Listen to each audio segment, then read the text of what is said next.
ఎందుకు రావడం జరిగిందంటే, దేవునికి అసాధ్యమైంది ఏదీ లేదు అన్నదానికి ఒక సాక్ష్యంగా మీ ముందు నేను నిలబడాలని ఆశపడి వచ్చాను.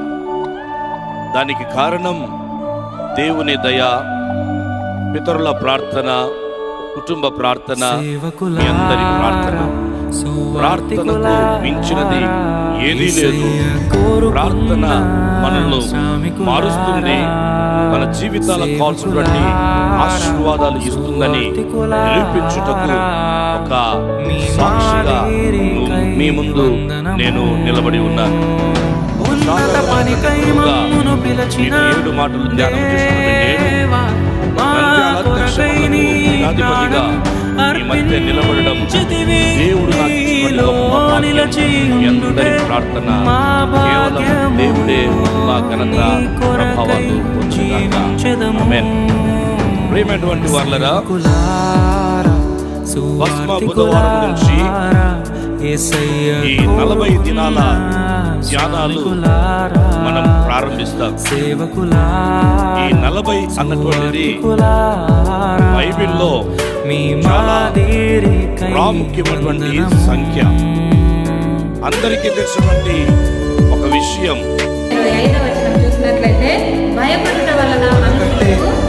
ముందుగా వెళ్ళిపోయిన వారి కంటే మనము కొత్త వారము కాదు, మనం మంచి వారము కాదు, మనం ఎంత మాత్రము శ్రేష్ఠులము కాదు. దేవుని యొక్క పని కాబట్టి మనము భయపడి మన మీద గురి తెచ్చుకోకుండా ధైర్యంగా సింహం వలె నీతిమంతులుగా దేవుని నమ్మిన బిడ్డలుగా మనం ముందుకు వెళ్ళాలన్నది దేవుని యొక్క ఉద్దేశం. అదేవిధంగా చూసినట్లయితే 2వ దినవృత్తాంతముల గ్రంథము మరి 15వ అధ్యాయం 7వ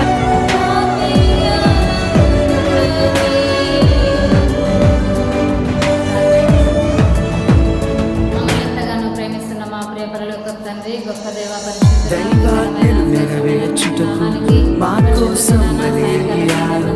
ప్రభు రాజ్యం ప్రకటించుటకు ప్రాణాలని విరచారు.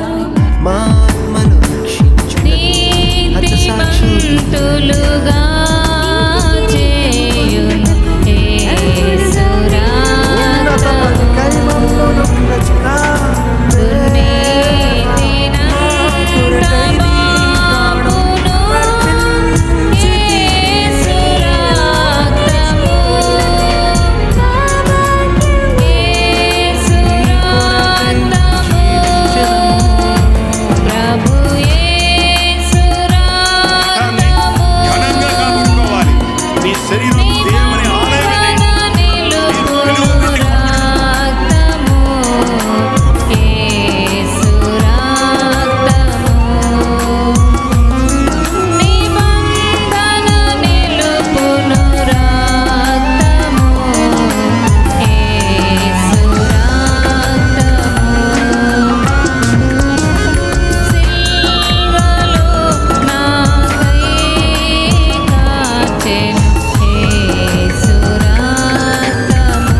నిజమే కదా, మన దైవ సేవకులు మన కొరకు ఎంతో పాటుపడుతున్నారు.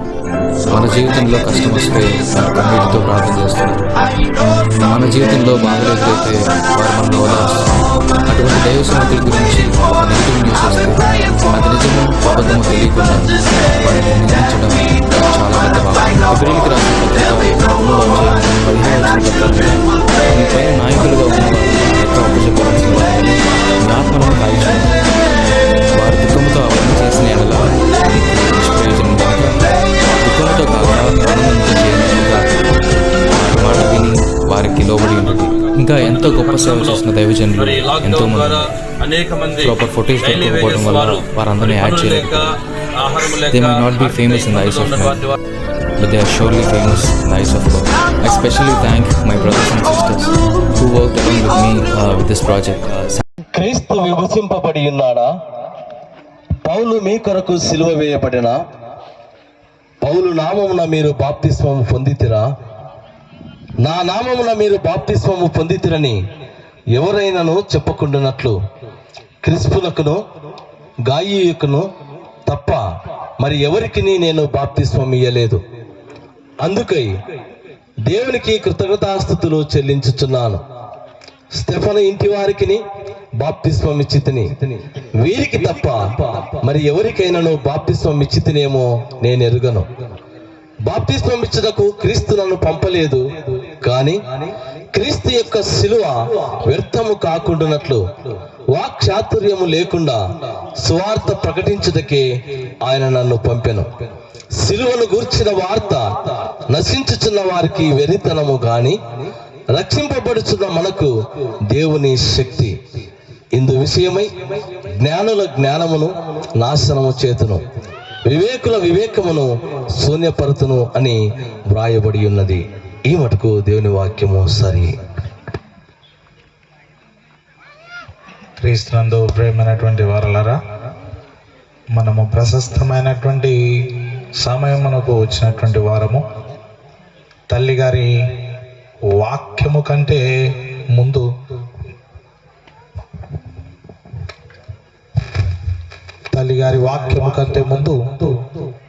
మన తండ్రి గారి గ్రీటింగ్స్ విందాం.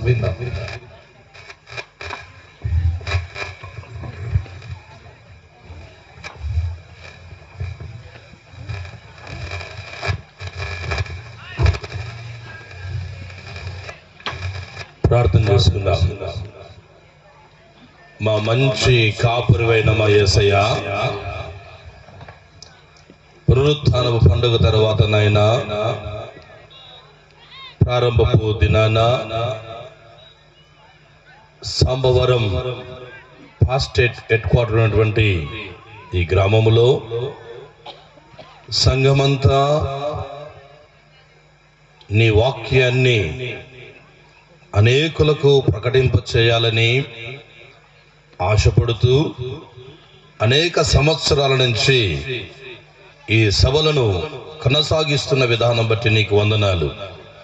అందులో భాగంగా ఈ 2026వ సంవత్సరపు ఈ సువార్త సభలలో మేము కూడా పాల్గొనే కృప మాకు అనుగ్రహించిన దేవా నీకు వందనాలు. ఈ కార్యక్రమాలను చక్కగా చేపట్టినటువంటి సంఘ పెద్దలను, సంఘ గురువు గారిని, సంఘ యవనస్తులను, సంఘమంతటిని దీవించి ఆస్వాదించమని వేడుకొనొచ్చు ఉన్నాం. కొద్ది నిమిషాలు మీరు మాతో మాట్లాడి మీరే మహిమ ఘనత ప్రభావాలు పొందుమని మా ప్రభుని యేసుక్రీస్తు ద్వారా నిన్ను వేడుకొనొచ్చున్నాము తండ్రి, ఆమేన్. ప్రేమటువంటి దేవుని సంగమా, దేవుని వారులరా, ఈ రాత్రికాల సమయములో సాంబవరం గ్రామములో ఈ సువార్త సభలలో నంద్యాల అధ్యక్ష మండల బిషప్గా నేను నిలబడి మీ మధ్య ఉండటం దేవుడు నాకు ఇచ్చినటువంటి గొప్ప భాగ్యం. బిషప్ అయిన తర్వాత మొదటిసారిగా ఈ సంభవరం గ్రామాన్ని దర్శించడం జరిగింది. మీరు మమ్మలను పలికినటువంటి గొప్ప స్వాగతాన్ని బట్టి మీ అందరికీ హృదయపూర్వక వందనాలు తెలియజేస్తూ ఉంటున్నాను. అనేక సంవత్సరాల నుంచి ఈ సువార్త సభలను మీరు కొనసాగిస్తున్న విధానం బట్టి దేవునికి మహిమ, ఘనత, ప్రభావాలు చెల్లునుగాక. అంత మాత్రమే కాకుండా ఈ 2026వ సంవత్సరంలో మమ్మను ఆహ్వానించినటువంటి స్థానిక పాస్టేట్ చైర్మన్ సురేష్ బాబు గారికి, గుర్లమ్మ గారికి, సంఘ పెద్దలకును, సంఘ సభ్యులందరికీ తండ్రి, కుమార, పరిశుద్ధాత్మ పేరట మీకు శుభములు, కృతజ్ఞతలు తెలియజేస్తూ ఉంటున్నాను. ప్రేమటువంటి వారులరా, పునరుత్థానపు సత్యాన్ని ఒక స్త్రీ ఈ లోకానికి తెలిపింది. యేసును సమాధి చేసిన తర్వాత వేకువజామున ఆమె సమాధి దగ్గరికి వెళ్తే సమాధి తెరవబడి ఉంది. ఈ రోజుకు కూడా ఆ సమాధి తెరవబడి ఉంది. క్రీస్తును ఎవరో ఎత్తుకెళ్లారని భయపడుతూ క్రీస్తు ప్రేమించినటువంటి శిష్యులకు ఈ వర్తమానము తెలియజేస్తే ఆ శిష్యులు మరియా పరిగెత్తుకుంటూ ఆ సమాధి దగ్గరికి వెళ్ళి లోపల చూడగా అక్కడ యేసు లేడు. మన యేసు తిరిగి లేచి ఉన్నాడు. ఎలా మీరు మృతులలో వెతుకుతున్నారు? ఆ సత్యాన్ని తెలిసిన తర్వాత శిష్యులు వెళ్ళిపోయారు. కానీ మరియా అలాగే నిలబడి, మగ్దలేని మరియా అలాగే నిలబడి నా యేసును ఎవరో ఎత్తుకెళ్లారని సమాధి దగ్గర కన్నీరు విడుస్తా ఉంది, ఏడుస్తా ఉంది, బాధపడతా ఉంది, దుఃఖపడతా ఉంది, చింతపడతా ఉంది. ఆ సమయంలో యేసు ప్రక్కన నిలబడి మరియా అని పిలిచినప్పుడు రబ్బుని, బోధకుడా అని మరియా యేసును చూచింది. ప్రియమైనటువంటి దేవారులరా, లేచిన యేసయ్య, సమాధి గెలిచిన యేసయ్య, పునరుత్థానమైనటువంటి యేసయ్య ఎక్కడ ఉన్నాడంటే కన్నీరు విరిచే వారి దగ్గర యేసయ్య ఉన్నాడు. మరియా కన్నీరు విరుస్తా ఉంది, దుఃఖపడతా ఉంది, ఏడుస్తా ఉంది. ఆ కన్నీటి దగ్గర యేసు క్రీస్తు ప్రభువు ఉన్నాడన్న విషయాన్ని మనము తెలుసుకునే వారమైంటున్నాం. నేడు నీవు యేసును వెతకాలి, యేసు కొరకు పరిగెత్తాలి. ఆ యేసు కొరకు నీవు వెతికి కన్నీరు విడిచినట్లయితే ఆ యేసయ్య నీ కన్నీటి దగ్గర కూడా ఉన్నాడన్న విషయాన్ని జ్ఞాపకం చేస్తా ఉంటున్నాను. నీవు ఏ బాధతో, ఏ చింతతో, ఏ దిగులుతో నీవు చింతిస్తా ఉన్నావో, కన్నీరు విడుస్తా ఉన్నావో, వేకువజామున ఏడుస్తా ఉన్నావో, ఆ ఏడుపు దగ్గర యేసయ్య ఖచ్చితంగా ఉంటాడు. నిన్ను పేరు పెట్టి పిలిచడానికి మన యేసు స్వామి మనతో కూడా ఉండుటకు సమాధిని గెలిచినట్లుగా మనము చూస్తా ఉన్నాం. ఆ లేచిన యేసయ్య ఇంకా ఎక్కడ ఉన్నాడంటే, మరి యూదులకు భయపడి శిష్యులు తలుపు వేసుకొని భయపడతా ఉంటే వారి మధ్య నిలిచి మీకు సమాధానము కలుగునుగాక అని యేసు పలికినట్లుగా మనము చూస్తా ఉన్నాం. కనుక ప్రియమైనటువంటి దేవుని వారలరా, దేవుని సంఘమా, ఏ విషయంలో నీవు భయపడతా ఉన్నావో, ఏ విషయంలో నీవు చింతపడతా ఉన్నావో, ఏ విషయంలో నీవు ఆందోళన చెందుతున్నావో, భయపడి తలుపులు మూసుకొని ఎవరికి చెప్పినటువంటి స్థితిలో నీవు ఉన్నట్లయితే వారి మధ్య యేసు మీ మధ్య నిలిచి మీకు సమాధానము కలిగజేసడానికి యేసు సమాధిని గెలిచినట్లుగా మనము చూస్తా ఉన్నాం. కనుక ప్రియమైనటువంటి దేవుని వారులరా, దేవుని సంగమ, లేచిన యేసయ్య నీ కన్నీటి దగ్గర ఉన్నాడు. లేచిన యేసయ్య నీవు భయపడి అప్పులకు భయపడవచ్చు, అనారోగ్యానికి భయపడవచ్చు, నీ యొక్క స్థితిని బట్టి భయపడవచ్చు. భయపడుతున్నటువంటి నీ మధ్య నీకు సమాధానం ఇచ్చేదానికి యేసు ప్రభువు తిరిగి లేచినట్లుగా మనము చూస్తా ఉన్నాం. ఇంకా ఎక్కడ ఉన్నాడయ్యా యేసయ్య అంటే, యేసు క్రీస్తు ప్రభు శిష్యులో కలపన్నప్పుడు ఒక శిష్యువు లేడు అక్కడ. ఎవరైనా తోమా అన్నటువంటి శిష్యువు లేడు.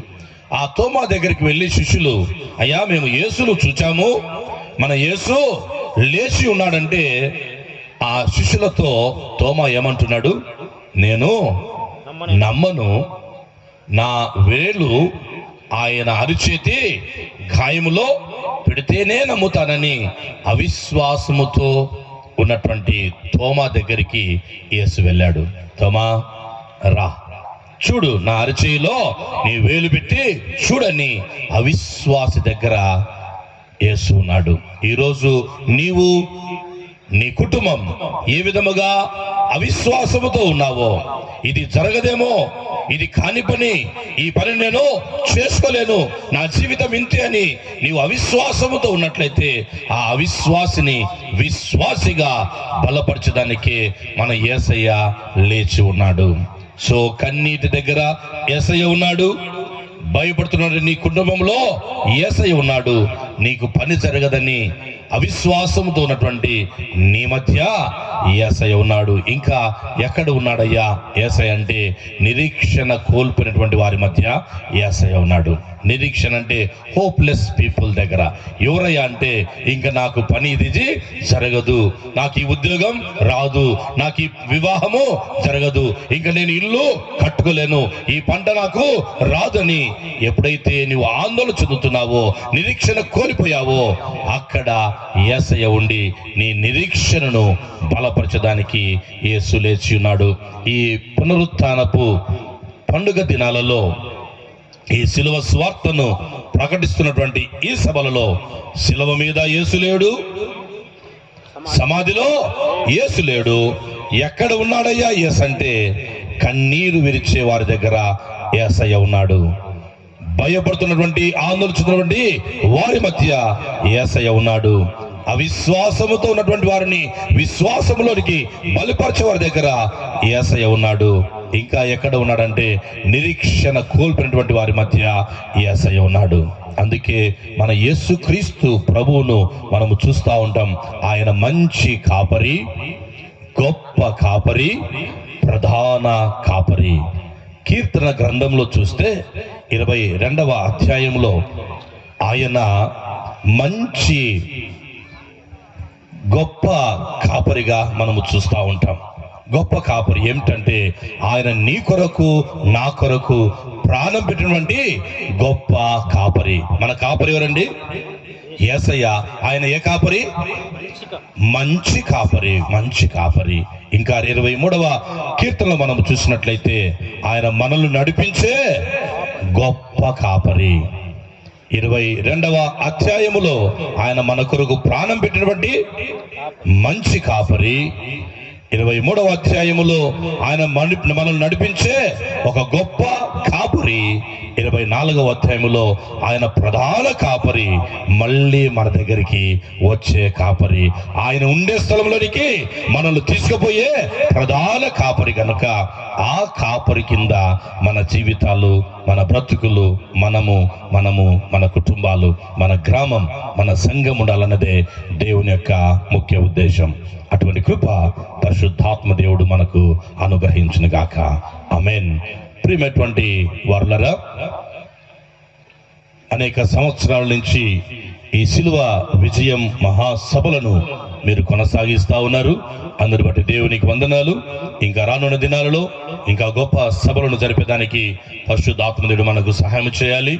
అనేక మంది శిలువను ప్రకటించినటువంటి మరియ వలె మీరు కూడా శిలువ సువార్తను, పునరుత్థానపు సువార్తను ఈ విధముగా ప్రతి సంవత్సరం ప్రజలకు ప్రకటిస్తున్నటువంటి సంఘంగా ఉన్నారని నేను తెలుసుకోవడం జరిగింది.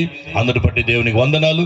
మరొకసారి మీ అందరికీ తండ్రి, కుమార, పరిశుద్ధాత్మ పేరట అభినందనలు, శుభములు తెలియజేస్తూ దేవుడు మిమ్మల్ని, మీ యొక్క సంఘాలను, మీ యొక్క కుటుంబాలను, మీ యొక్క గురువు గారిని, సంఘ పెద్దలను దీవించి ఆస్వాదించుగాక. ఆమేన్. థ్యాంక్ యూ సో మచ్ తండ్రి గారు. అడిగినటువంటి వెంటనే మా మధ్యకు ఎన్నో బిజీ షెడ్యూల్స్ ఉన్నను వచ్చి ఉన్నారు. అందుని బట్టి మీకు ప్రత్యేకమైనటువంటి వందనములు తెలియజేస్తున్నాను. మనము ఇందాక ఏబీలో గమనించి ఉన్నాం, తండ్రి గారి ప్రసంగమును గమనించున్నాం.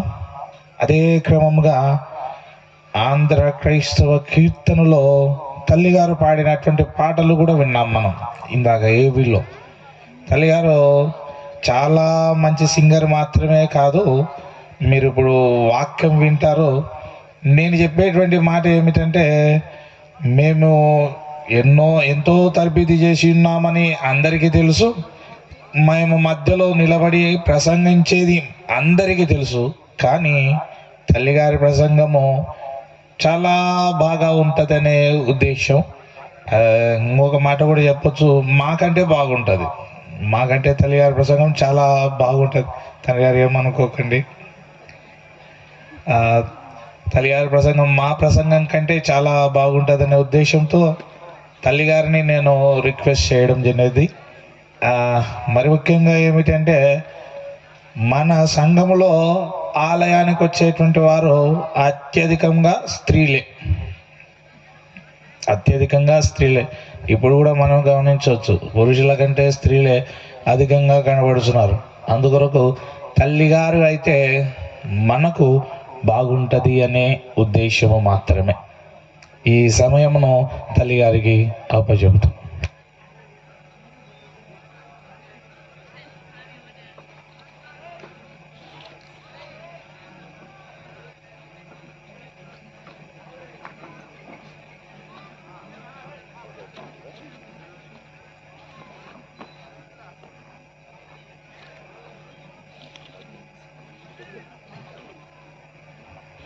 అందరు తలలు వంచినట్లయితే చిన్న ప్రార్థన చేసుకొని వాక్యాన్ని మనము ధ్యానం చేసుకుందాం.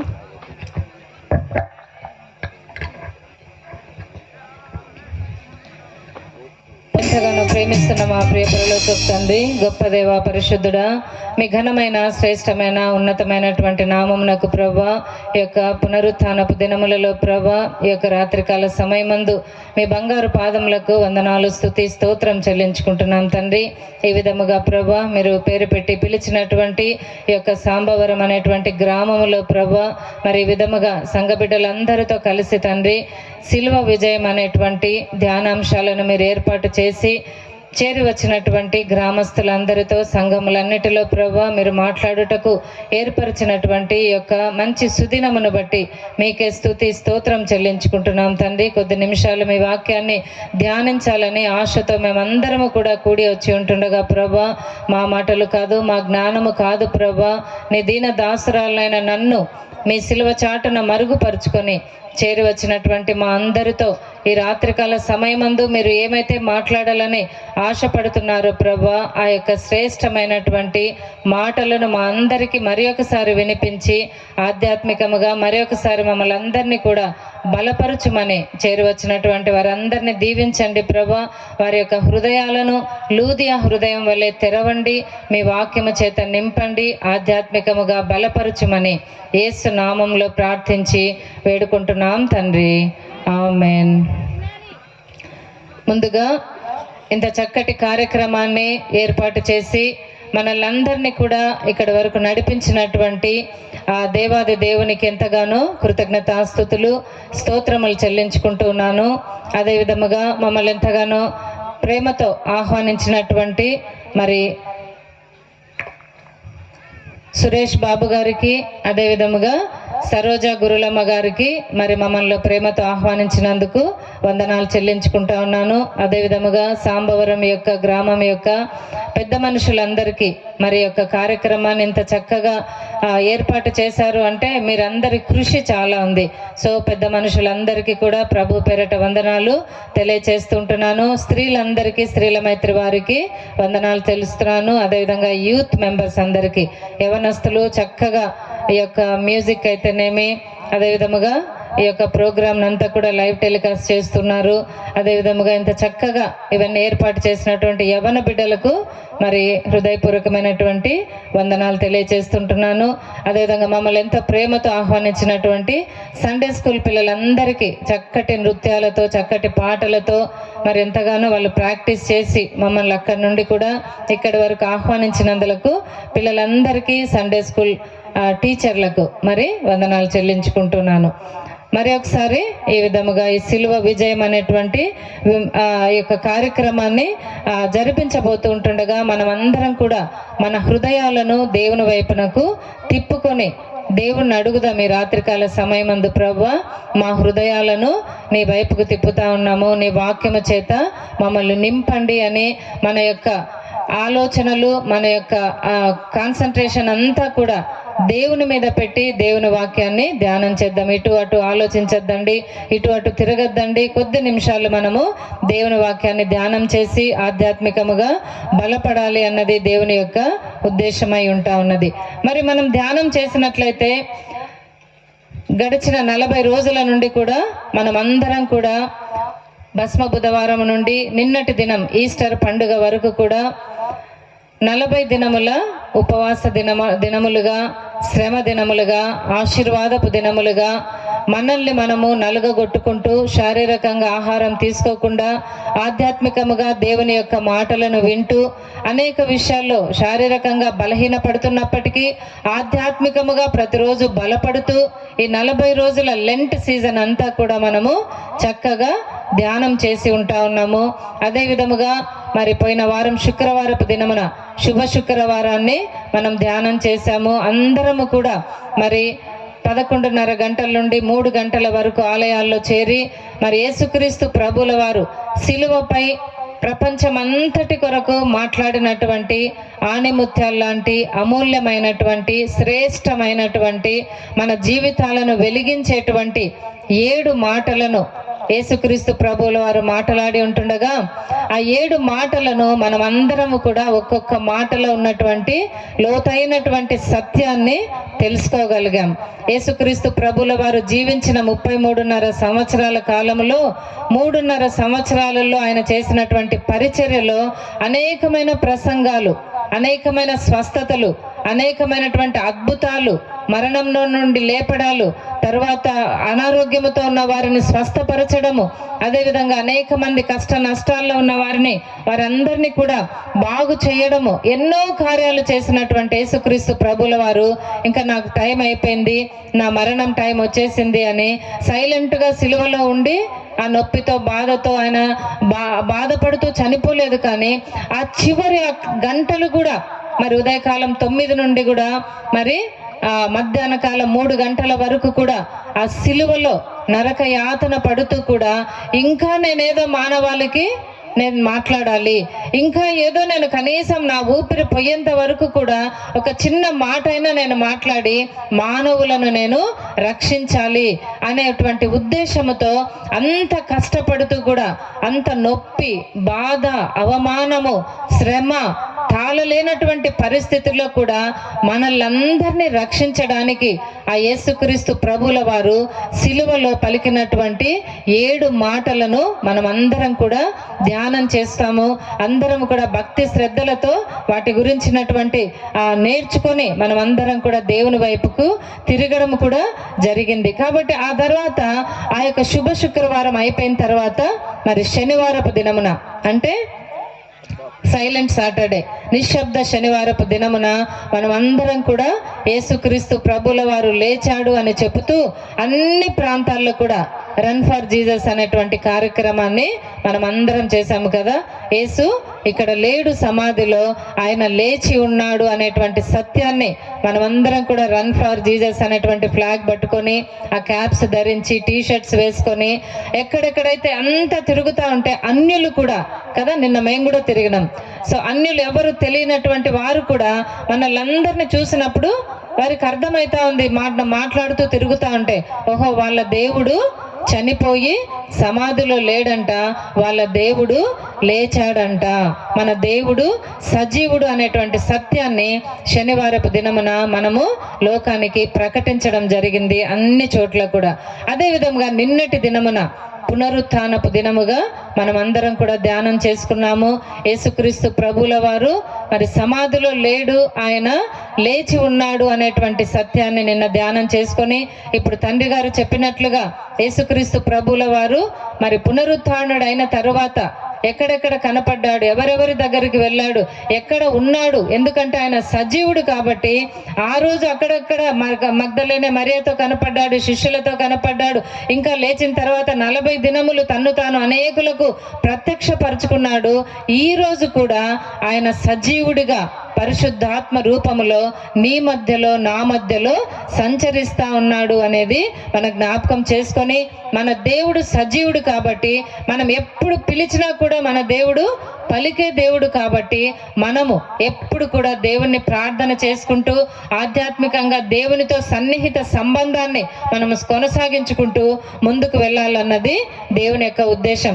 సో ఇదంతా ఎందుకు చెప్పడం జరిగింది అంటే, పునరుత్థాన దినం అయిపోగానే మనం ఏమనుకుంటామంటే, ఇంకా ఈ సంవత్సరానికి 2026 సంవత్సరానికి లెంట్ డేస్ అయిపోయినాయి, ఉపవాస దినాలు, శుభ శుక్రవారం అయిపోయింది, యేసు కొరకు పరిగెత్తడము అయిపోయింది, పునరుత్థానపు దినము అయిపోయింది.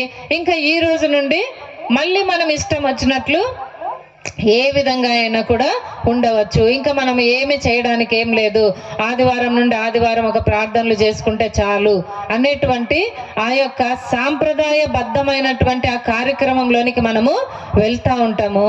అయితే దేవుని వాక్యం ఏం చెప్తా ఉందంటే, సిలువను నిన్నటి వరకు ధ్యానం చేసి, పునరుత్థానుడైన దేవుని నిన్నటి వరకు ధ్యానం చేసి, మళ్ళీ సిలువను వచ్చే సంవత్సరం మళ్ళీ ఉపవాస దినాల్లోనే మళ్ళీ సిలువ పాటలు, సిలువ ధ్యానాలు, శుభ శుక్రవారాలు, పునరుత్థానపు దినాలు, యేసయ్యను ప్రకటించడాలు, ఇవన్నీ మళ్ళీ వచ్చే సంవత్సరము మళ్ళీ ఇదే మాసములో కొనసాగిస్తూ ఆచారబద్ధంగా ఉండడం అనేది అది మంచిది కాదు. ఎందుకంటే సిలువ గురించి ఎప్పటి వరకు ధ్యానించాలి అంటే, మనలో ఊపిరి ఉన్నంత వరకు కూడా సిలువ ప్రతి ఒక్కరి జీవితానికి కేంద్రముగా ఉంది, ప్రతి ఒక్కరి రక్షణకు కేంద్రంగా ఉంది.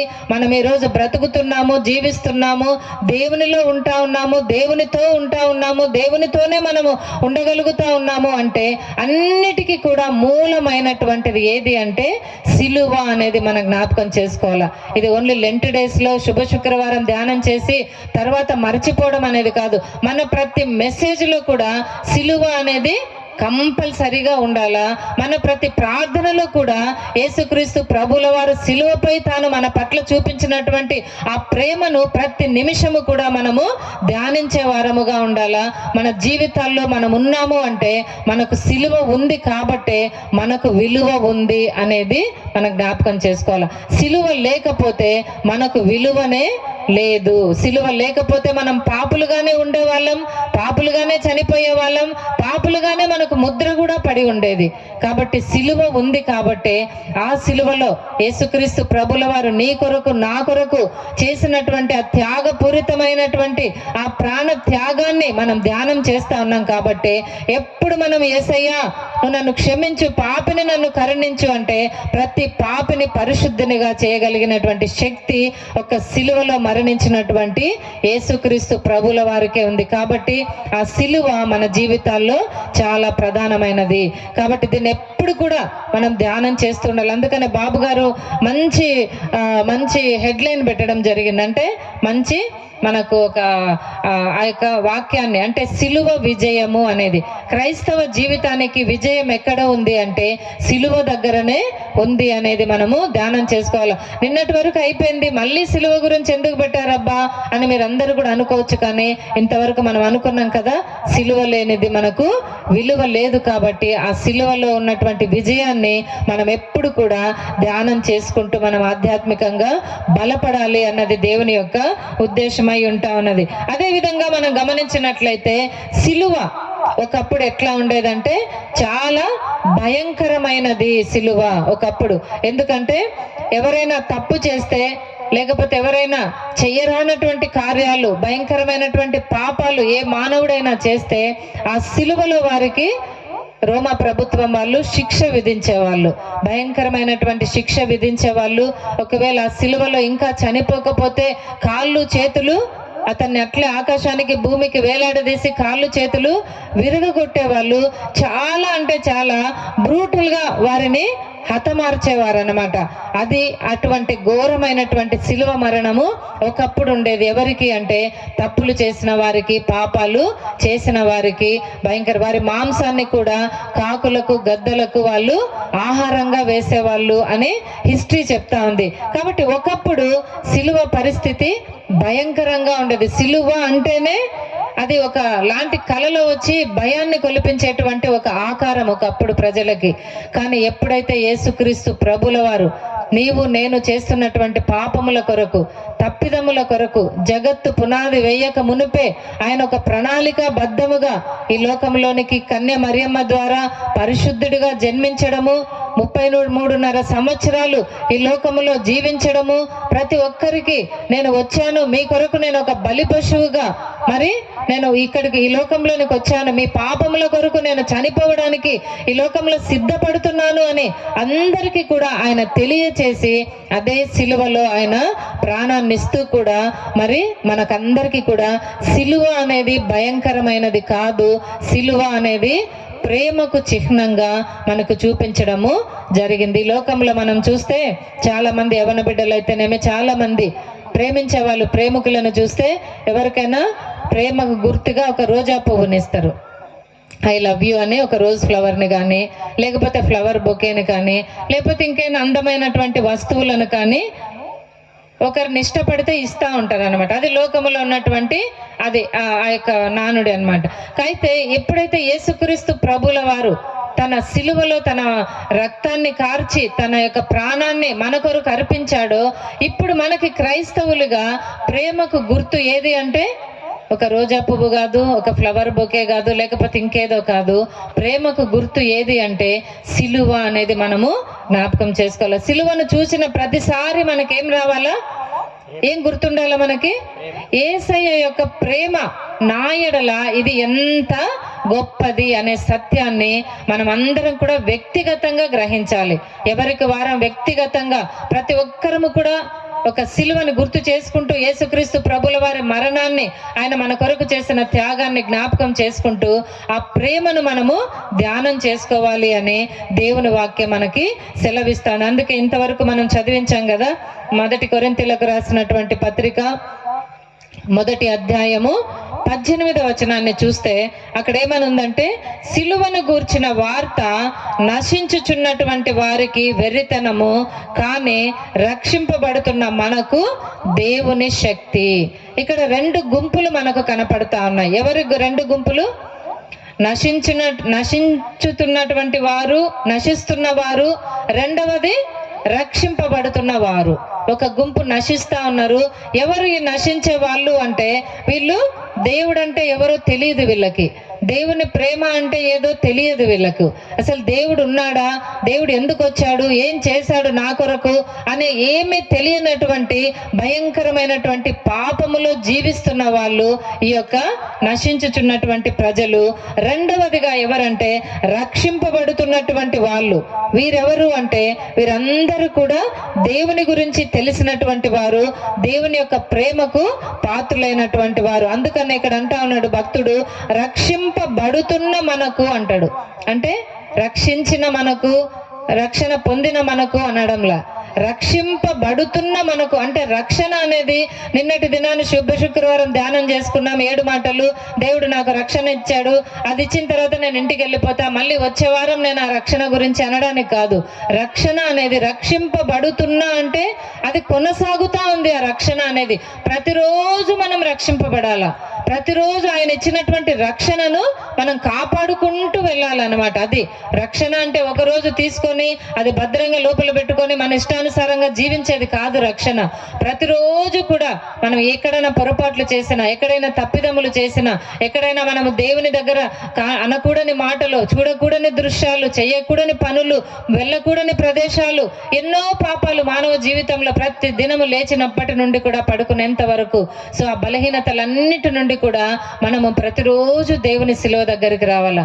ప్రభువా, ఈరోజు నేను తప్పు చేశాను, నేను ఈరోజు కాని మాట మాట్లాడాను, నేను ఈరోజు చూడకూడని దృశ్యాలు చూశాను, నేను ఈరోజు వెళ్ళకూడని ప్రదేశాలకు వెళ్ళాను, నేను ఈరోజు అనకూడని మాటలు అన్నాను. ప్రభువా, నీ శిలువ దగ్గర ఉన్నటువంటి ఆ రక్తముతో నన్ను కడుగు ప్రభువా, నన్ను రక్షించు ప్రభువా, నన్ను బాగు చేయి ప్రభువా. అందుకే రక్షింపబడుతున్న మనకు అది ఒక శక్తి అంట. అంటే అది గుర్తొచ్చినప్పుడు, మనం తప్పు చేసినప్పుడు మనము బాధపడడానికి అంటే బాధపడాలా, మళ్ళీ చేయకూడదు ఆ తప్పులు. తప్పు చేసి ప్రతిరోజు సారీ ప్రభా అని మళ్ళీ పొద్దున్న లేసి తప్పు చేస్తే దానికి క్షమాపణ ఉండదు.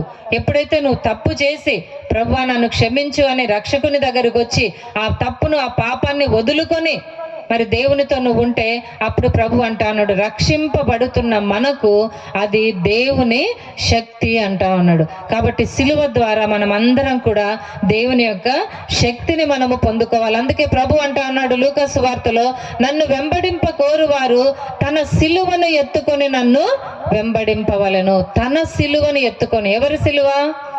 నీ సిలువ నువ్వు ఎత్తుకోవాలి, నా సిలువ నేను ఎత్తుకోవాలా. నాది నువ్వు తీసుకోకూడదు, నీది నేను తీసుకోకూడదు. అంతే కదా.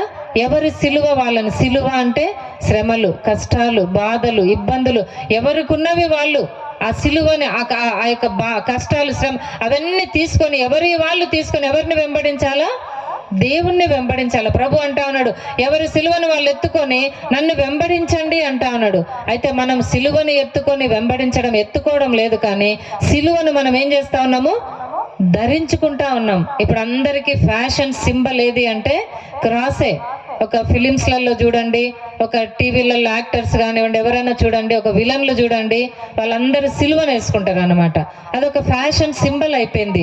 వాళ్ళకి తెలియడంలో ఆ సిలువలో ఉన్న శక్తి, వారికి తెలియడం లేదు ఆ సిలువలో ఉన్నటువంటి ప్రేమ, వారికి తెలియడంలో ఆ సిలువలో ఉన్నటువంటి త్యాగం, వారికి తెలియడంలో ఆ సిలువ ద్వారా దేవుడు ప్రపంచాన్ని రక్షించాడు అని తెలియక అవివేకముతో సిలువను మోసుకొని నా దగ్గరికి రండయ్యా అంటే అందరూ సిలువను ధరించి ఇంకా దేవుని నామాన్ని అపవిత్రం చేస్తా ఉన్నారు, ఇంకా దేవుని నామాన్ని హేళన చేస్తా ఉన్నారు కొంతమంది. అందుకనే వాళ్ళకి సిలువ వెర్రితనముగా ఉంది, నశిస్తున్న వెర్రితనము. కాబట్టి వెర్రితనంగా సిలువను ధరించడం మంచిది, ధరించకూడదు అని చెప్పి. ఎట్లా ధరించాలా?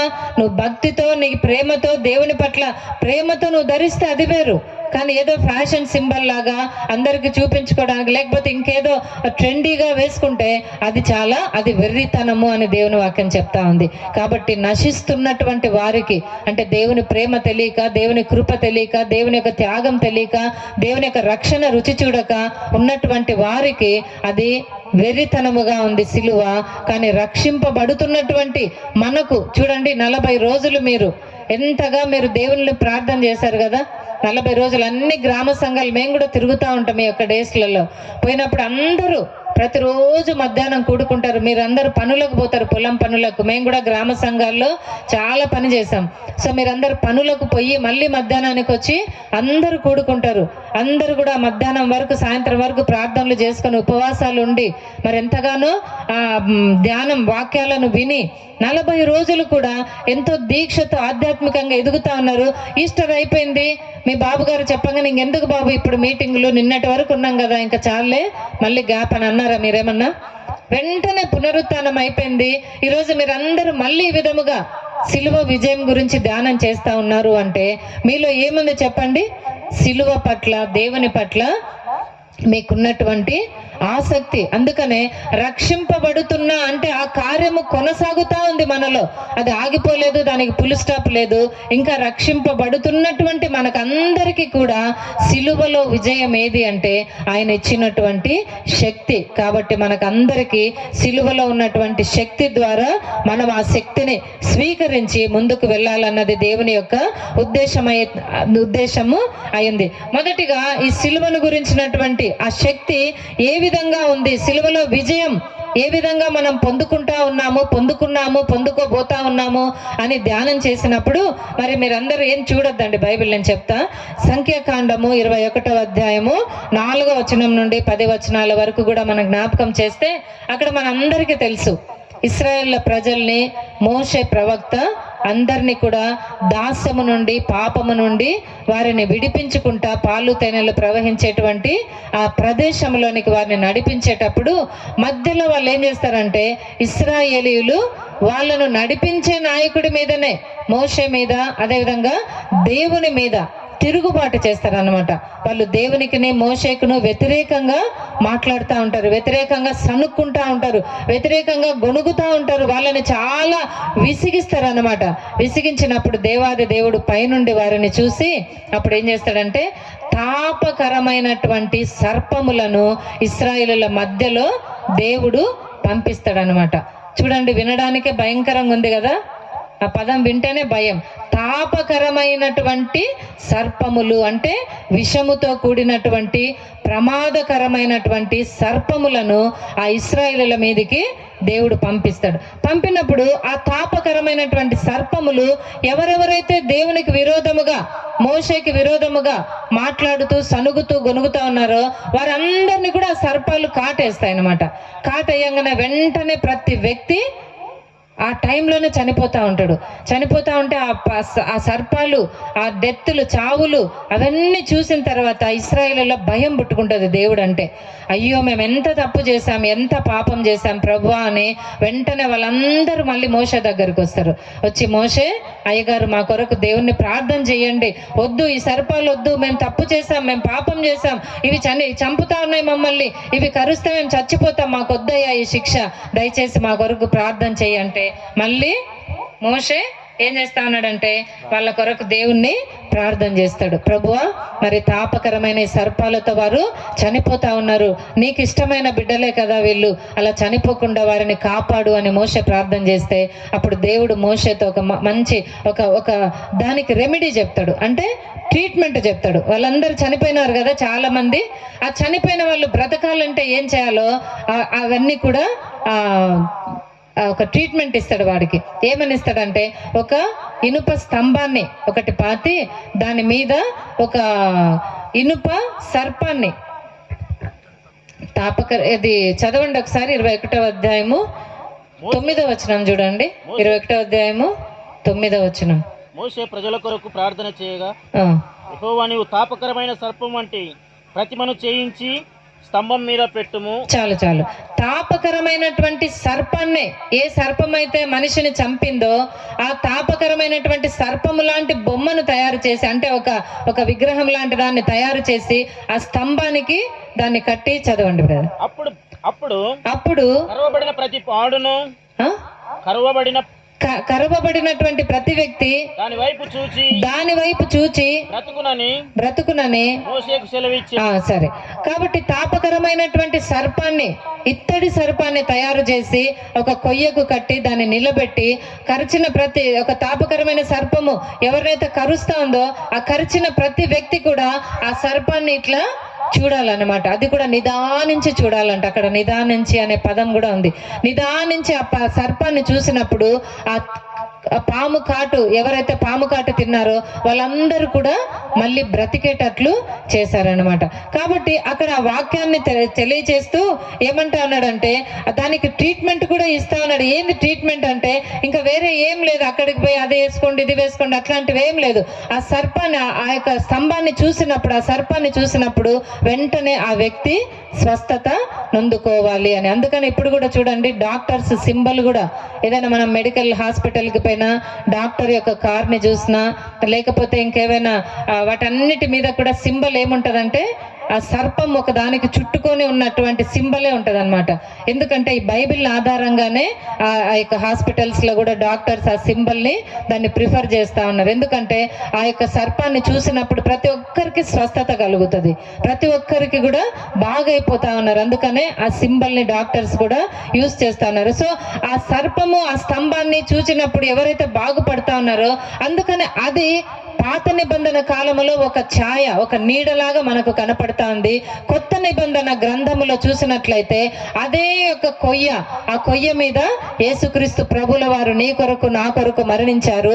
ఎవరైతే పాపము చేశారో, ఎవరైతే చనిపోతా ఉన్నారో పాపములో, ఎవరైతే రక్షణ లేక ఉన్నారో వారందరూ కూడా సిలువలో ఉన్నటువంటి యేసయ్యను చూచినప్పుడు, ఆయనను ధ్యానించినప్పుడు, ఆయనను ప్రార్థన చేసుకున్నప్పుడు, ఆయన యొక్క రక్తాన్ని వాళ్ళు కోరుకున్నప్పుడు, ప్రతి ఒక్కరు చూసిన ప్రతి ఒక్కరికి, ఆ సిలువను ధ్యానించిన ప్రతి ఒక్కరికి ఆ పాపము నుండి విజయము, ఆ దాస్యము నుండి విజయము, ఆ రోగము నుండి స్వస్థత, ఆ యొక్క ప్రతి విధమైనటువంటి పరిస్థితుల నుండి విడుదల కలుగుతుంది. పాత నిబంధనలో ఆ సర్పాన్ని చూడగానే ప్రతి ఒక్కరు బ్రతుకుతారు అని చెప్తాడు.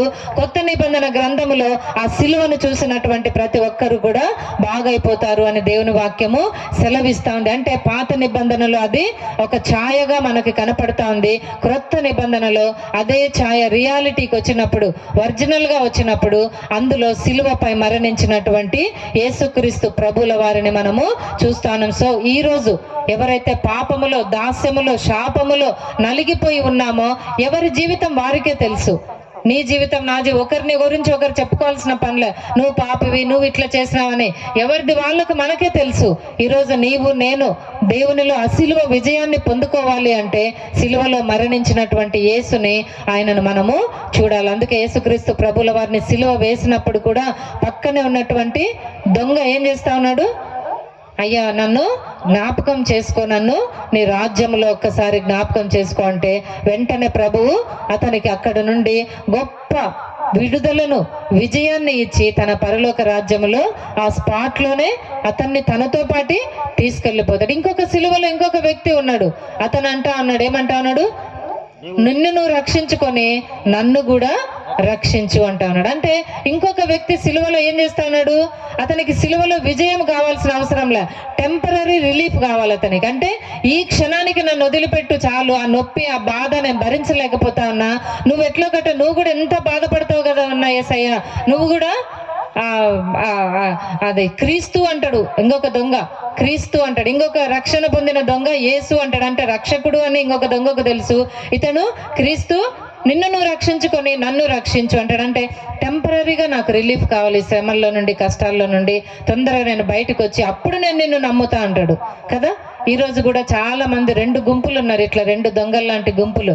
ఒక గుంపు వచ్చేసి ఎంత శ్రమలు ఉండనివ్వండి, ఎన్ని కష్టాలు ఉండనివ్వండి, ఎన్ని అవమానాలు ఉండనివ్వండి, ఎన్ని ఆపదలు రానివ్వండి, ఎన్ని ఉన్నా కూడా ప్రభు నీతోనే నా జీవితం అని అన్నిటిలో కూడా ప్రభువుని ఆరాధిస్తూ దేవుడిచ్చేటువంటి ఆ యొక్క విడుదల కొరకు ఎదురు చూస్తూ ఉంటది ఒక గుంపు. ఇంకొక గుంపు ఏం చేస్తా ఉన్నారంటే వాళ్ళు సిలువలో, అంటే శ్రమలు, కష్టాలు, ఇబ్బందులు వచ్చినప్పుడు వాళ్ళు టెంపరీగా ఎక్కడైతే స్వస్థత కలుగుతుందో ఇక్కడికి పరిగెత్తుతా ఉంటారు. అక్కడికి పోతే ఏదో ఆ నూనె రుద్దుకుంటే ఏమో అవుతుందంట, అక్కడికి పోతే ఆ ఖర్చీపు పట్టుకుంటే ఏమో అవుతుందంట, లేకపోతే ఇంకొక దగ్గరికి బైబిల్ తల కింద పెట్టుకుంటే తొందరగా స్వస్థత జరుగుతుందంట. అంటే నిజంగా దేవునిలో వాళ్ళకు ఉండరు. ఆచారాల ద్వారా అవన్నీ కూడా ఏదో జరగాలి, ఎక్కడో ఏదో పోతే స్వస్థత అంటే ఎక్కడో పరిగెత్తిపోతావు. ఇంట్లో నీకై నువ్వు మోకాళ్ళ నుండి ప్రార్థన చేసుకో. ప్రభా సిలువ వైపు చూస్తే స్వస్థత అన్నావు, సిలువ వైపు చూస్తే విజయం అన్నావు, సిలువ వైపు చూస్తే రక్షణ అన్నావు, సిలువలోనే శక్తి ఉందన్నావు, అది నాకు ఈ ప్రభు అని నీకు నువ్వు నీ యొక్క ఆలయంలో, నీ యొక్క ఇంట్లో నువ్వు ప్రార్థన చేసుకుంటే దేవుడు నీకు తప్పకుండా విజయాన్ని అనుగ్రహిస్తాడు.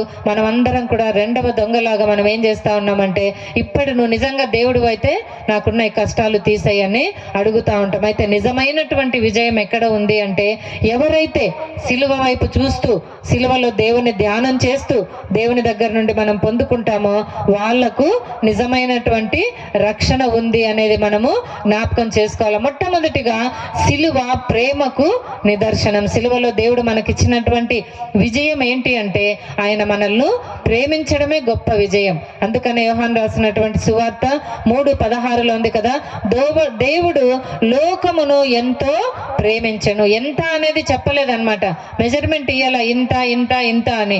ఎంతో అంటే అది ఇంకా చెప్పలేనటువంటి మాటల్లో చెప్పలేను. నేను ఇంకా ఏమి చేయలేను, నా ప్రాణం అర్పిస్తే కానీ నేను అది చూపిలేను ఆ ప్రేమను అని క్రియారూపకంగా చూపించి ఎంతో మనలను ప్రేమించాడు. కాబట్టి ఆ సిలువలో మనకు వచ్చినటువంటి విజయం ఏంటి అంటే దేవుడి ద్వారా మనం పొందుకున్నటువంటి ఆ ప్రేమను. సో దేవుని ద్వారా పొందుకున్న ప్రేమను మనము కూడా మన ప్రేమను స్వీకరించి ఇతరులను కూడా మనం ప్రేమించే విధంగా ఉండాలి. కేవలం దేవుని ప్రేమ మనం పొందుకొని దేవుడు నన్ను ప్రేమించిండు, నేను దేవుణ్ణి ప్రేమిస్తా ఉన్నా, మేమిద్దరం ప్రేమికులుగా ఉంటామంటే సరిపోదు.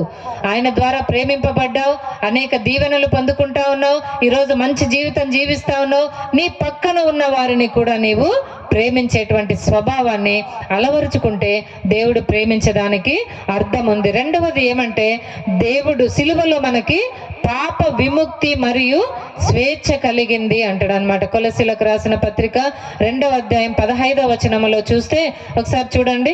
2వ అధ్యాయము 15వ వచనం. మరియు అపరాధము వలనను శరీరమందు సున్నతి పొందక మృతులై ఉండగా దేవుడు వ్రాత రూపకమైన ఆజ్ఞల వలన మన మీద రుణముగాను మనకు విరోధముగాను నుండిన పత్రమును మేకులతో సిలువకు కొట్టి దాని మీద చేవ్రాతను తుడిచివేసి మనకు అడ్డము లేకుండా దానిని ఎత్తివేసి మన అపరాధములన్నింటినీ క్షమించి ఆయనతో కూడా మిమ్మును జీవింపచేసెను. సో సిలువలో మనకు మొట్టమొదటి విజయం ఏంటంటే పాపపు స్థితిలో ఉన్న మనము దేవుని ప్రేమను పొందుకోవడమే మొదటి విజయం. రెండవ విజయం ఏంటి అంటే పాపము నుండి, దాసము నుండి, సైతాను శక్తుల నుండి మనమందరం కూడా విడిపింపబడ్డాం. అందుకనే ప్రభు అంటా ఉన్నాడు, మన అపరాధములన్నింటినీ క్షమించి ఆయనతో కూడా మిమ్మును జీవింప చేస్తూ ఉన్నాడు అని. సో ఈరోజు మనం ఏ పాపపు స్థితిలో ఉన్నా కూడా మనం ఏం చేయాలంట? దేవుని దగ్గరికి రావాలా. ప్రభువా నన్ను క్షమించు అని. మనం ఏం చేస్తా ఉన్నామంటే మనం తప్పు చేసామనుకోండి, చాలా మంది ఏం చేస్తా ఉన్నారు, మనం దేవునికి విరోధంగా తప్పులు పాపాలు చేస్తా ఉంటే మనం ఏం చేస్తామంటే అయ్యో నేను పాపిని, నేను తప్పు చేసినాను, నేను మంచివాడిని కాదు, మంచిదాన్ని కాదు కాబట్టి నేను గుడికి రాను, నేను బైబిల్ చదువుకోను, ఎందుకు నేను ఆల్రెడీ పాపిని కదా, నేనంటే దేవునికి ఇష్టం ఉందో లేదో కాబట్టి నేను దేవుని దగ్గరికి రాను, నేను దేవునికి దూరంగా ఉంటాను. గుడికి రారు, బైబిల్ చదువుకోరు, ప్రార్థన చేసుకోరు, బైబిల్ పట్టుకోరు. ఇట్లాంటివన్నీ ఎందుకంటే వాళ్ళకు వాళ్ళే శిక్ష విధించుకుంటా ఉంటారు. నేను తప్పు చేసినా కాబట్టి నాకు ఇది కరెక్ట్, నేను బైబిల్ అసలు దేవుని సన్నిధికి, నేను గుడిలోకి కూడా పోవడానికి నేను అర్హుడిని కాదు అని వాళ్ళకే శిక్ష వేసుకుంటారు. కొంతమంది ఏదైనా తప్పు జరిగినా, ఇప్పుడు కొంతమందికి ఏదైనా ఎగ్జామ్లో పాస్ కాలేదనుకోండి, లేకపోతే ఎక్కడైనా నీటిలోనే దాంట్లో సెలెక్ట్ కాల, వెంటనే ఏం చేస్తారు, అయ్యో నేను చదువుకోలేదు, నేను సరిగా మా మమ్మీ డాడీ మాట వినలేదు, వెంటనే ఏం చేస్తారు, సూసైడ్ చేసుకుంటారు. ఇప్పుడు అందరూ కూడా అవే కదా, అయ్యో నా ద్వారా మా మమ్మీ వాళ్ళకి ఇంత పెద్ద తప్పు వచ్చింది, వాళ్ళకి ఇంత పెద్ద వాళ్ళు అవమానపడతా ఉన్నారు నా ద్వారా, అయ్యో నేను ఎందుకు బ్రతకాలి అని అందరూ ఎవరి శిక్షలు వాళ్ళే చేసుకుంటా ఉన్నారు. నా శిక్ష నేనే, నీ శిక్ష నువ్వే అని.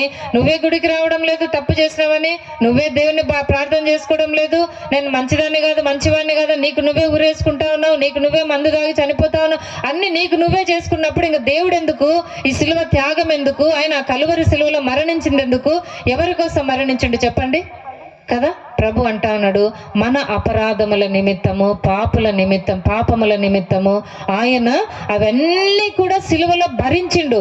సో మనం ఏ తప్పు చేసినా, ఏ పాపము చేసినా మనం ఏం చేయాలా, వెంటనే కళ్ళు మూసుకొని ప్రభువా అని సిలువ దగ్గరికి రావాలా, వచ్చి అయ్యా నన్ను క్షమించు, నేను తప్పు చేశాను ప్రభా. తప్పకుండా దేవుడు నిన్ను నన్ను క్షమించడానికి ఆయన ఎల్లప్పుడూ కూడా సిద్ధమైనటువంటి మనస్సు కలిగిన వాడు అని వాక్యం చెప్తా.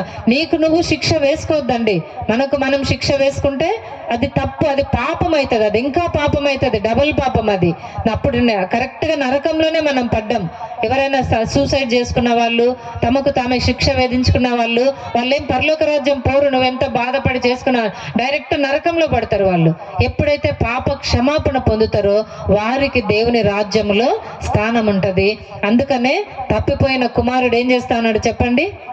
వాళ్ళ తండ్రి దగ్గర ఆస్తి తీసుకుంటాడు, ఆయనకి ఏమేం కావాలో అన్ని తీసుకుంటాడు, తండ్రికి ఇవ్వడు, ఏమి ఇవ్వడు. నా భాగం నాకు ఇచ్చేసి నేను వెళ్ళిపోతా అని ఒక చెడ్డ బాలుడు లాగా, చెడ్డ అబ్బాయి లాగా వాళ్ళ తండ్రితో బిహేవ్ చేసి అవన్నీ తీసుకొని వెళ్ళిపోయిన తర్వాత ఫ్రెండ్స్తో బాగా జల్సాగా అన్ని తిరిగి అన్ని చేసి అన్ని అయిపోయిన తర్వాత తినడానికి అన్నం కూడా దొరకనప్పుడు పందుల పొట్టు తింటూ అప్పుడు ఆయనకి ఏమొస్తుందంట?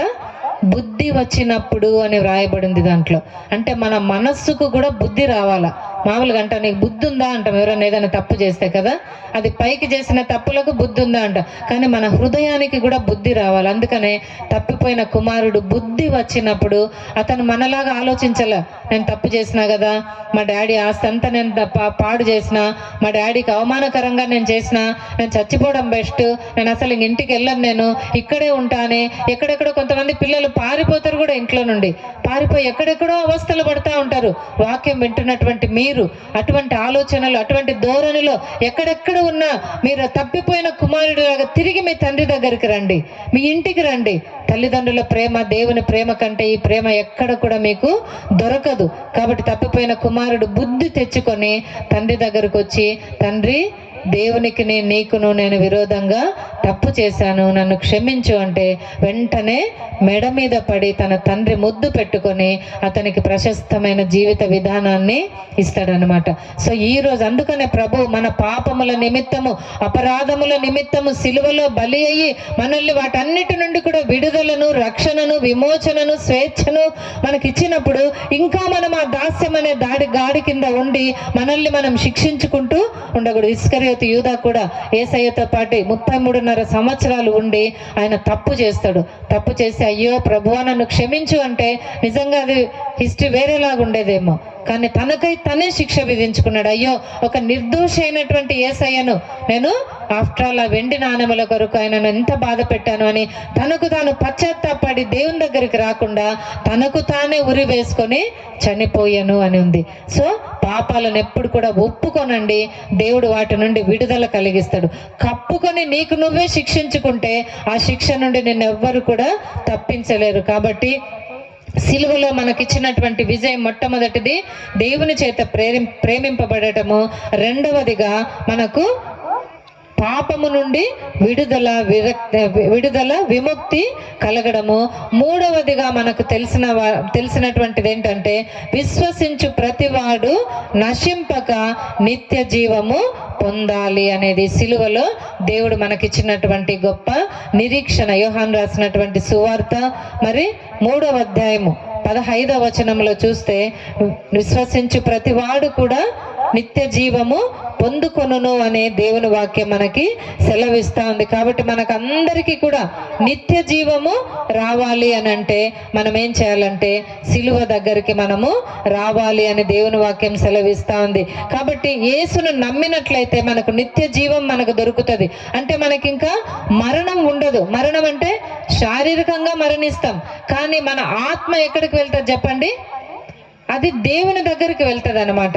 అందుకనే మనము శారీరకంగా మరణించినప్పటికీ కూడా ఆధ్యాత్మికముగా దేవుని దగ్గర ఉంటాం. అందుకనే చనిపోయినప్పుడు మనలో ఎవరైనా చనిపోతే మనం అందరం అక్కడ ఉండి పాటలు పాడతాం ఎక్కువసేపు కదా, రాత్రంతా చనిపోయిన వ్యక్తి ఉన్నా కూడా పాటలు అన్యులు అనుకుంటా ఉండొచ్చు, అరే ఆల్రెడీ అతను చనిపోయినాడు, మరి ఎందుకబ్బా గంటలు గంటలు క్రైస్తవులు పాటలు పాడతారు అని. ఎందుకంటే శరీరము చనిపోయింది కానీ ఆత్మ మాత్రము తాను దయచేసినటువంటి దేవుని దగ్గరికి వెళ్తారు. అందుకనే చనిపోయినప్పుడు మనం కూడా అంటాం కదా, స్లెప్ట్ ఇన్ క్రైస్ట్ అంటాం. అంటే దేవునిలో అతను చనిపోయాడు అని. అంటే శరీరం మాత్రమే చనిపోయింది, ఆత్మ మాత్రము నిత్య జీవములోనికి వెళ్ళింది. ఎవరైతే దేవుని సిలువను జ్ఞాపకం చేసుకుంటారో, ఎవరైతే దేవుని యొక్క సిలువలో చూపిన ఆ ప్రేమను జ్ఞాపకం చేసుకుంటారో, ఎవరైతే సిలువలో పాప క్షమాపణ పొందుకుంటారో వారికి నిత్య జీవాన్ని దేవుడిస్తాడు. మనకి అప్పుడు శారీరకంగా మరి అంటే ఇక్కడ కళ్ళు మూస్తాము కానీ కళ్ళు తెరిచేసరికి ఎక్కడ ఉంటాము? అక్కడ ఉంటాము అని దేవుడి వాక్యము సెలవిస్తా ఉంది. కాబట్టి నిత్య జీవానికి మనము వెళ్తాము అనేటువంటి విషయాన్ని దేవుని వాక్యము మనకు సెలవిస్తా ఉంది. అదే విధముగా ఉన్నట్లయితే చివరిగా మనకు దేవుడిచ్చినటువంటి ఆ యొక్క గొప్ప విజయం ఏంటి అంటే అపవాది క్రియలపై మనకు విజయాన్ని దేవుడిచ్చాడు అని. కాబట్టి అపవాది క్రియలు మొదటి యోహాను రాసినటువంటి పత్రిక 3వ అధ్యాయం 8వ వచనంలో చూస్తా ఉన్నాడు. అపవాది మొదటి నుండి కూడా మనల్ని బాధ పెడతా, అపవాది సంబంధమైనటువంటి క్రియలన్నిటి నుండి కూడా మనకి విడుదలను దేవుడు మనకు అనుగ్రహించాడు. అందుకనే మనం ఎందుకు నిన్నటి వరకు కూడా సిలువను పునరుత్థానాన్ని ధ్యానం చేసుకొని అయినా కూడా మనం అదే రోగములు, అదే శాపములు, అదే పాపములు వాటి నుండి మనం ఎందుకు విడుదల పొందలేకపోతా ఉన్నాము అంటే ఆ సిలువను ఆ శుభ శుక్రవారం వరకే దాన్ని వదిలేసి తిరిగి మనం మామూలుగా ఉంటా ఉన్నాం. ఆ సిలువలో ఉన్నటువంటి విలువను, సిలువలో ఉన్న శక్తిని, సిలువలో ఉన్న విజయాన్ని మనం పొందుకోలేకపోతా ఉన్నాం. ఎందుకంటే ఆ రోగం ఉంటే ఇక నేను రోగములతోనే ఉన్నా అనుకుంటా, పాపం చేస్తే నేను పాపినే అనుకుంటా ఉంటాం, ఏదైనా తప్పు చేస్తే నేను తప్పు చేస్తానే. ఎప్పటికైనా సరే మనం ఒక దాంట్లో, ఒక రోగములో, ఒక పాపములో, ఒక శాపములో, ఒక అప్పుల బాధలో ఉన్నప్పుడు మనం అనుకోవాలా, నేను అప్పులో లేను, క్రీస్తులో ఉన్నాను. రోగివైనప్పటికీ కూడా ఈ రోగం నన్ను ఏమి చేయదు, నేను క్రీస్తులో ఉన్నాను. అప్పులతో ఉంటావు, ఈ అప్పులు నన్ను ఏమి చేయవు, నేను క్రీస్తులో కూడా ఉన్నాను. శ్రమలు, కష్టాలు, ఇరుకులు, ఇబ్బందులు, అవమానాలు వస్తూ ఉంటాయి, అయినా వాటిని తలంచుకోకుండా నేను క్రీస్తులో ఉన్నాను అంటూ ప్రతి విషయంలో కూడా ఆ సిలువను, క్రీస్తును నువ్వు ధ్యానం చేసుకుంటూ నీకున్నటువంటి ఆ బర్డన్ అంతా కూడా, ఆ భారం అంతా కూడా యేసయ్య దగ్గర పెట్టినట్లయితే దేవుడు తప్పకుండా సిలువలో మనందరికీ కూడా అన్ని విషయాల్లో కూడా విజయాన్ని ఇవ్వడానికి సిద్ధంగా ఉన్నాడు. సో ఈరోజు సిలువ విజయంలో మనం నేర్చుకున్నటువంటి పాఠాలు, మనం నేర్చుకున్నటువంటి విషయాలను మరి ఒకసారి మనము రివైండ్ చేసుకొని మనం ఈ యొక్క వాక్యాన్ని ముగిద్దాం. మొట్టమొదటిగా సిలువలో మనకేం దొరికింది చెప్పండి? దేవుని యొక్క ప్రేమ ఎట్టిదో మనము గ్రహించడం జరిగింది. రెండవదిగా సిలువలో మనకేం దొరికింది అంటే పాపము నుండి, శాపము నుండి విడుదల దొరికింది అని మనం జ్ఞాపకం చేసుకుంటా ఉన్నాం. మూడవదిగా సిలువలో మనకు ఏం దొరికింది విజయము అంటే విశ్వసించు ప్రతివాడు నశింపక నిత్య జీవాన్ని పొందుకోవాలి అని. కాబట్టి మనం అందరం కూడా దేవుణ్ణి విశ్వసిస్తా ఉన్నాము. కాబట్టి నిజంగా దేవుణ్ణి విశ్వసిస్తే మనం అందరం కూడా నిత్య జీవపు వారసులం అవుతాము అని దేవుని వాక్యము సెలవిస్తా ఉంది. సో ఈ వాక్యం మనం అందరం కూడా విన్నాము, ధ్యానించాము. మనం అందరం కూడా మీరేం చేయాలంటే ఇప్పటి నుండి యేసయ్య సిలువను ధ్యానం చేసుకోవాలా. ఎప్పుడు మీరు ప్రార్థన చేసుకున్నా కూడా కళ్ళు మూసుకొని ప్రార్థన చేస్తా ఉంటే ఏం ప్రార్థన చేయాలా? సిలువలో యేసయ్య నా కొరకు మరణించాడు, నా కొరకు ఆయన గాయపడ్డాడు అన్నది మాత్రమే మన జ్ఞాపకం చేసుకుంటూ దేవుణ్ణి ధ్యానం చేయాలి. అందుకనే భక్తుడు ఒక చక్కటి కీర్తన కూడా ఉంది సిలువ గురించి. అనేకమైన కీర్తనలు మనం చూస్తూ ఉంటాము. 202వ కీర్తనలో మనం చూసినట్లయితే కల్వరి గిరి చేరు మనసా సిల్వా సరసా, కల్వరి గిరి చేరు మనసా సిలువ దరికాకర్షించుమా, కలుడను ఘోర పాపిని సిలువ దరికాకర్షించుమా, కలుడను ఘోర పాపిని కలుషములు విడ శక్తి నేయుము సిలువా ధ్యానమునా, కలుషములు విడ శక్తి నేయుము సిలువ పైన చూడు మదేమే శ్రీకరుడు ప్రభు యేసు స్వామి, తలను ముండ్ల కిరీటం బదేమే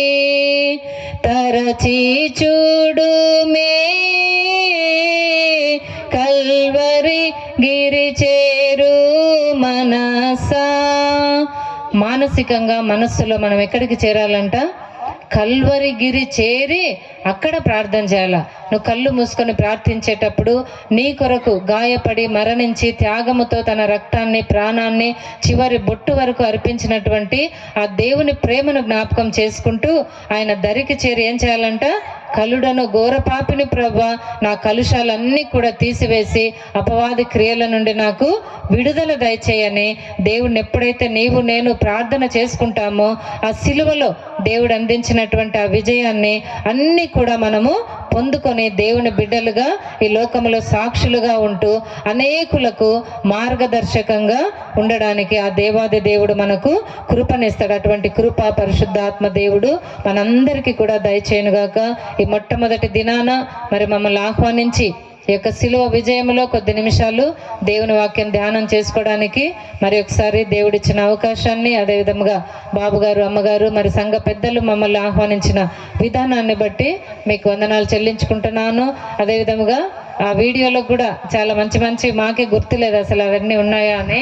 అంత మంచిగా మా వీడియోని ఫస్ట్ టైం మేము అట్లా చూడడం, మా గురించి వీడియోని మీరే ప్లే చేసింది కాబట్టి సాంబవరం గ్రామస్తులందరికీ మా పట్ల చూపిన ప్రేమను బట్టి మరొకసారి వందనాలు చెల్లించుకుంటూ, కలువరి సిలువలో యేసయ్య ప్రేమ ఎప్పటికీ మనతో ఉండి మనలో ఉండి మనల్ని నడిపిస్తూ ఈ లోకంలో మనల్ని గొప్ప విజయవంతమైనటువంటి జీవితాన్ని దేవుడు ప్రసాదించాలని మీ అందరి కొరకు ప్రార్థిస్తూ ముగిస్తుంటున్నాను. Thank you very much. Praise God. Thank you so much తల్లి గారు. సిలువను గూర్చినటువంటి మాటలను మాతో చక్కగా పంచుకున్నట్టుకు దేవుడు మాకు కృప చూపి ఉన్నాడు.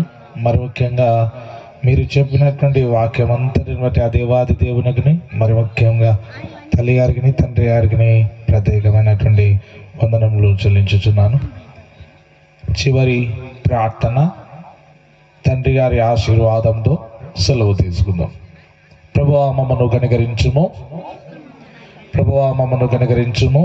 పరలోకమందున్న మా తండ్రి, నీ నామం పరిశుద్ధపరచబడును గాక, నీ రాజ్యం వచ్చును గాక, నీ చిత్తం పరలోకమందు నెరవేర్చున్నట్లు భూమి యందు నెరవేరును గాక. మా అనుదిన ఆహారం నేడు మాకు దయచేయి. మా ఎడల అపరాధము చేసిన వారు మేము క్షమించిన ప్రకారం మా అపరాధము క్షమించుము. మమ్మల్ని శోధనలకు తేగాదు తప్పించుము. రాజ్యము, శక్తియు, మహిమయు నిరంతరము నీవు ఉన్నావు తండ్రి. ఆమేన్. సకల ఆశీర్వాదములకును అన్ని మేలులకును అన్ని కార్యక్రమములకును కారణభూతుడైనటువంటి మా ప్రియ పరలోకపు తండ్రి, ప్రభువా నీ యొక్క గొప్ప తలంపును మాలో ఉంచి మమ్మను నడిపిస్తున్నటువంటి మా దేవా, అందును బట్టి ప్రభువా నీకు మహిమకరముగా ఏర్పాటు చేయబడినటువంటి ఈ సిలువ విజయ మహాసభలను బట్టి మేమందరమును వేడుకొనినటువంటి తరుణములో నీవు దయచేసినటువంటి కృపను బట్టి నీకే వేలాది వందనములు స్తోత్రములు చెల్లించుచున్నాము ప్రభువా. ఈ దినము నాడు ప్రభువా మా ప్రియతమ బిషప్ గారిని, బిషప్ అమ్మ గారిని నీవు మా మధ్యకు నడిపించినటువంటి క్రమమంతటిని బట్టి నీకే వేలాది వందనములు స్తోత్రములు చెల్లించుచున్నాం ప్రభా. అదే క్రమముగా ప్రభా ఈ సభలకు చేరి వచ్చినటువంటి బిడ్డలను బట్టి ప్రార్థిస్తున్నాం ప్రభువా. వారిని వాక్యములో ఉన్నటువంటి మర్మములను జ్ఞానము చేసినటువంటి వారుగా ఉన్నారు ప్రభువా. వాటిని వారి హృదయములలో భద్రపరుచుకున్నట్టుకు నీవే కృప చూపమని, అపవాదియకు సాతాను ప్రభువా ఆ వాక్యం అనేటువంటి విత్తనములు ఎత్తుకొని పోకుండా ప్రభువా ఫలించేటువంటి విధముగా ఉండుటకు నీవే కృప చూపమని వేడుకొంచున్నాం ప్రభువా. ఈ సభను ఏర్పాటు చేయుటకు ప్రభువా సహాయపడినటువంటి ప్రతి ఒక్క కుటుంబమును బట్టి ప్రార్థిస్తున్నాం. అదే క్రమముగా ప్రభువా మా యొక్క సంఘ పెద్దలను బట్టి ప్రార్థిస్తున్నాం, సంఘ బోధకులను బట్టి ప్రార్థిస్తున్నాం ప్రభువా. ప్రతి ఒక్కరిని ప్రభువా పేరు పేరున దీవించమని ఆశీర్వదించమని వేడుకుంటున్నాం ప్రభువా. మరి ముఖ్యంగా ప్రభువా నీ సిలువ చాటున మరుగుపరుచుకొని మాకు చక్కని వాక్యం అందించినటువంటి మన ప్రియతమ బిషప్ గారిని, బిషప్ అమ్మగారిని బట్టి మేమందరము నీ సన్నిధానములు కృతజ్ఞతావందనములు చెల్లించుచున్నటువంటి వారముగా ఉంటున్నాం ప్రభువా.